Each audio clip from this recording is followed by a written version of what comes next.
Hey, what's going on YouTube? Pulley626 here. I want to talk today about how do you go about choosing an MOS. What is an MOS? It's pretty much your job, military occupation specialty. It's your job, what you're going to do in the military, whether it's paperboy, rifleman, cook, whatever it is. The military's got all jobs that you think of in a civilian world. I talked about that in my previous videos. Anyway. How do you go about choosing one? Well, the worst thing you could do, I just want to get this out the way first, because it's really important, is you don't want to go on an open contract. Yeah, recruiters can paint it pretty, and you'll get this type of bonus going in an open contract. Yeah, but you have to think about it. Is that money really worth the next 2 to 8 years of your life? You could go ahead and roll the dice and play some roulette and hope that you get a good job. But then, pretty much what open contract is, the military throws you into a billet where they feel they need you. So you go to wherever the military needs you, pretty much. If the military is slacking in people who dig holes, then they're going to go ahead and throw you in that. So you're pretty much playing roulette when it comes to open contract. Alright, so now let's be more specific. How do you go ahead and choose your specific MOS? Well, the process is, once you've taken your ASVAB, depending on the type of MOS you want, if you're looking for any MOS that has a top secret clearance, such as intelligence, most operational jobs, I'm not really sure what else, that's all I know right now. Computer jobs, I know some of them need clearances.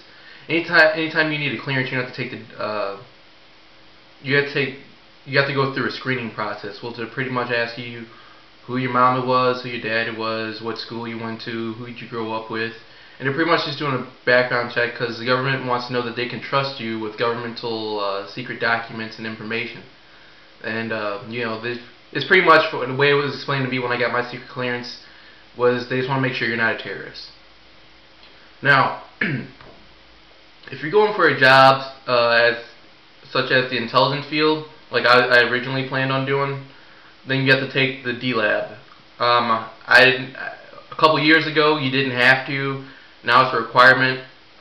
Starting in 2010, it started being a requirement that you have to pass the D-Lab with if I'm not mistaken, a Defense Language Aptitude Battery. I could be wrong, but I'm pretty sure that's what it is. And it's a made-up language. It's impossible to study for. Believe me, I've looked. Everyone said it's impossible to study for, and I looked all over for study guides, any website, made phone calls to libraries, and no one has any specific study guide towards the D-Lab. If you can make one, if you can think of one, great market to you. I'm pretty sure you'll sell pretty well selling those books. But there is a way you can prepare for it. You can't study for it specifically, but you can prepare yourself by pretty much studying the different languages.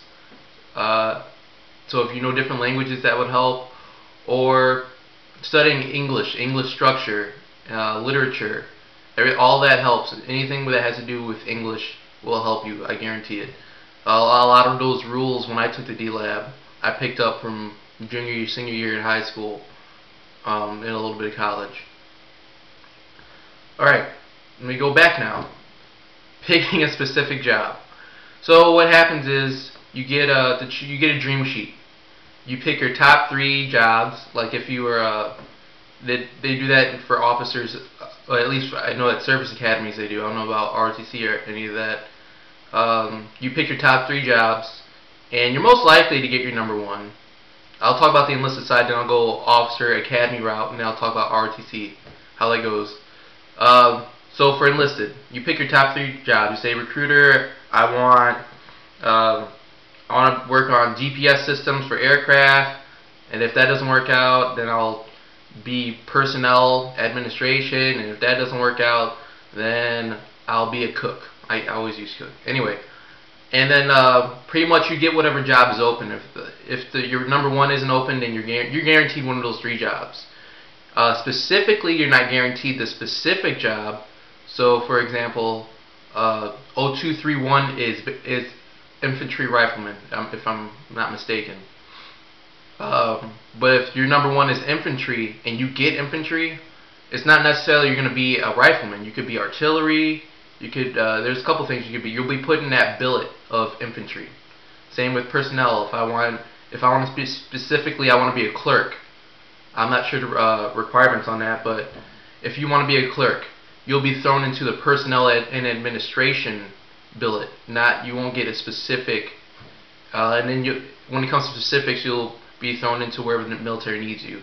The recruiter will write down your preference and what you'd like to be, and they try their best to throw you into that specific category. But at the same time, the military is not about the individual; it's about the organization as a whole.